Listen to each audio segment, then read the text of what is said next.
नमस्कार।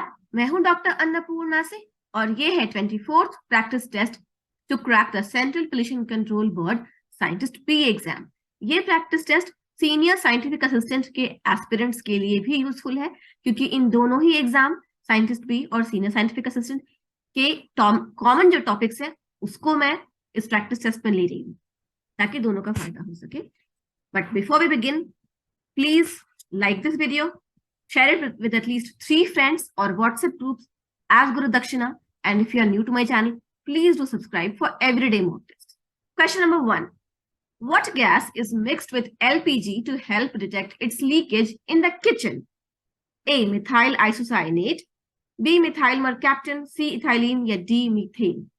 Correct option is B. Methyl mercaptan because it has a pungent smell. कौन सी gas है जो LPG के लीकेज को डिटेक्ट करने के लिए एलपीजी सिलेंडर्स में डाली जाती है? Methyl isocyanate, methyl mercaptan, ethylene या मीथेन? सही उत्तर है मिथाइल मरकैप्टन, क्योंकि इसकी बहुत तीखी स्मेल होती है। तो 1% मिथाइल मरकैप्टन डाला जाता है और बाकी 99% उसमें प्रोपेन गैस होता है और एलपीजी का यही कॉम्पोजिशन होता है। और मिथाइल आइसोसाइनेट कभी भी एज एन एडिटिव यूज नहीं किया जाता है क्योंकि वो एक टॉक्सिक गैस है। Methyl isocyanate is toxic and hence is never used as an additive, and ethylene and methane do not work as a good additive. Question number 2. What gas leaked in the Bhopal gas tragedy? Bhopal gas tragedy में कौन सी gas leak हुई थी? A. Methyl mercaptan, B. Hydrogen sulphide, C. Methylene methyl isocyanate या D. None of the above? Correct option is C. Methyl isocyanate. Bhopal gas tragedy में methyl isocyanate leak हुई थी, जो कि बहुत ही जहरीली गैस थी और उससे लोग मरे थे। Question number 3. When did the Bhopal gas tragedy occur? Bhopal gas tragedy कब हुई थी?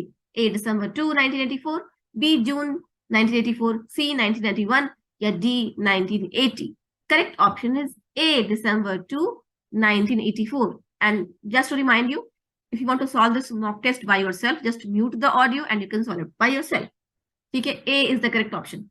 तो भोपाल गैस ट्रेजेडी 2 दिसंबर को 1984 में हुआ था और दिसंबर में क्योंकि ठंड होती है और इन्वर्जन कंडीशन होता है, तो जो गैस लीक हुई थी वो ज्यादा तेजी से ऊपर की तरफ बढ़ नहीं पाई थी और इसलिए शहर के करीबी वातावरण में वो फैली हुई थी और इससे और ज्यादा भारी नुकसान हुआ।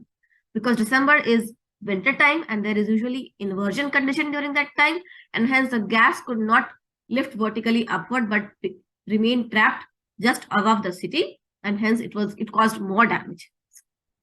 Question number 4. In which of the following industries is arsenic a potent carcinogen used? इनमें से कौन सी इंडस्ट्री में आर्सेनिक का इस्तेमाल होता है जो एक पोटेंट कार्सिनोजेनिक है, मतलब कैंसर कॉजिंग एजेंट है? A.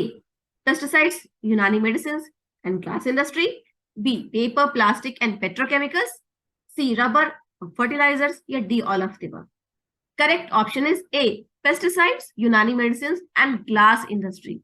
तो पेस्टिसाइड कीटनाशकों में, यूनानी मेडिसिन में और कांच की फैक्ट्रीज में आर्सेनिक का प्रयोग होता है और वहां से आर्सेनिक लीक होता है और उससे कैंसर होता है।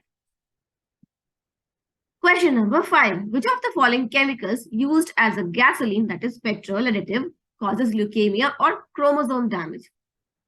इनमें से कौन सा ऐसा केमिकल है जो पेट्रोल में डाला जाता है लेकिन वो कैंसर कॉजिंग, उससे ल्यूकेमिया होता है और या फिर क्रोमोसोम डैमेज। ल्यूकेमिया जो होता है वो ब्लड डिजीज होता है, बेसिकली एक टाइप ऑफ ब्लड कैंसर है वो।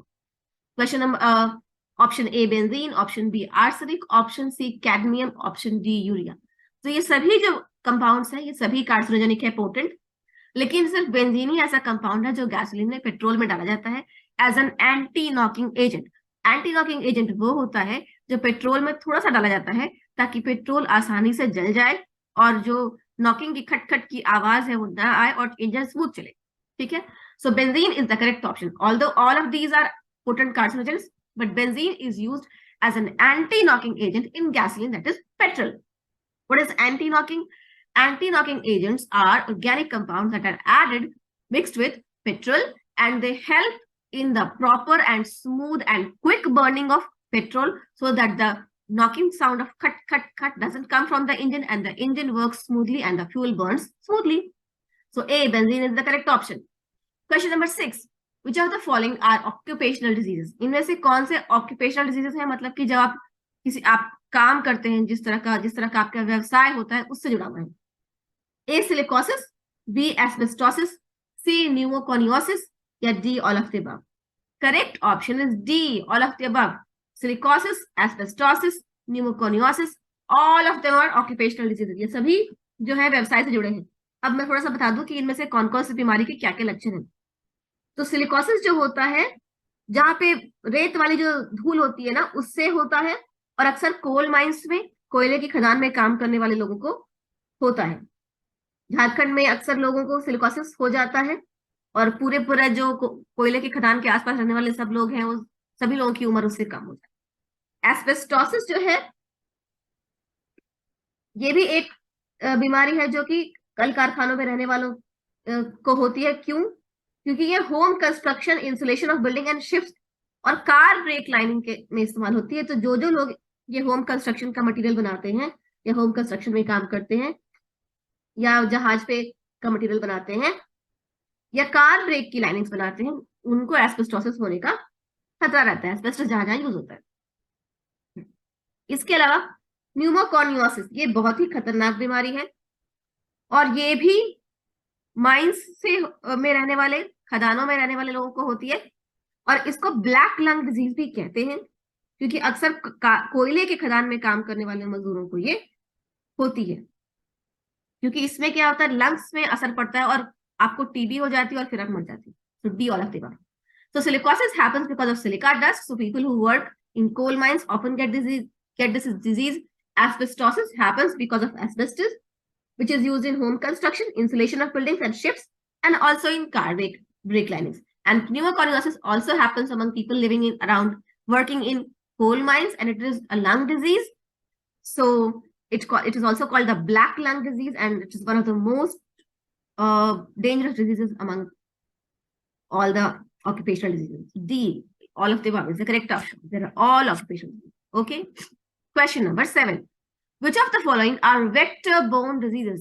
इनमें से कौन सा वेक्टर बॉर्न डिजीज है? वेक्टर बॉर्न मतलब मक्खियों के काटने से, मच्छरों के काटने से, या किसी और जानवर के काटने से. ए मलेरिया, बी फिलेरिया, सी एंसेफेलाइटिस या D all of the above? Correct option is D, all of the above. ये सभी वेक्टर बॉर्न डिजीज हैं और सभी के सभी मक्खी और मच्छर के काटने से होते हैं. जैसे कि जो क्यूलेक्स मॉस्किटो होती है, उससे एंसेफेलाइटिस होता है.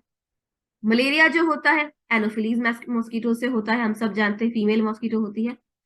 और फिलेरिया जो होता है, एक तरह का वर्म होता है जो कि क्यूलेक्स मॉस्किटो या कटाइगस या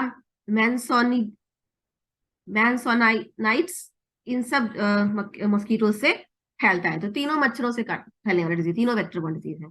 इसमें और भी लिस्ट लंबी हो सकती थी, जैसे कि कालाजार, वो सैंड फ्लाई के काटने से होता है, बालू मक्खी के काटने से. तो कालाजार भी है, लेकिन कालाजार को तो अब उन्मूलन कर दिया गया है almost. All of them are vector borne diseases because they are all caused by biting of mosquitoes. Vector borne diseases क्या होते हैं? They are caused by organisms carried by vectors, that is mosquitoes and flies. Common examples are malaria and dengue. They are all common in developing countries. D, all of the above. Correct option is D, all of the above. क्योंकि vector borne diseases के बारे में ये सभी बातें सही हैं. मक्खी मच्छरों के काटने से होती है. मलेरिया और डेंगू कॉमन एग्जांपल, और डेवलपिंग कंट्रीज में ज्यादा होता है. Amoebiasis is A, waterborne disease. B, the patient harbors Entamoeba histolytica. C, it causes dehydration. या D, all of the above? Correct option is D, all of the above, because all these statements are correct. Amoebiasis एक बीमारी होती है जो पानी से, गंदे पानी से फैलती है. उसमें होते हैं माइक्रोब्स, एंटामोइबा हिस्टोलिटिका, और हम उस पानी को पीते हैं और वो माइक्रोब हमारे शरीर में जाता है. और जब वो माइक्रोब हमारे शरीर में जाता है तो हमें लूज मोशन होते हैं और खून आता है, और वो डिहाइड्रेशन करता है, और उससे फिर डेथ भी होती है. तो ये सभी सही है, तो D all of the above. Okay. Question number 10 बहुत बेसिक क्वेश्चन है, लेकिन कभी कभी स्टूडेंट्स गलती कर सकते हैं. बेसिक क्वेश्चंस पे भी इसलिए डाला है. What does WHO stand for? A, world health organisation. B, world human organisation. C, world health organisation. या D, world health and occupation? Correct option is A, world health organisation. WHO मतलब world health organisation.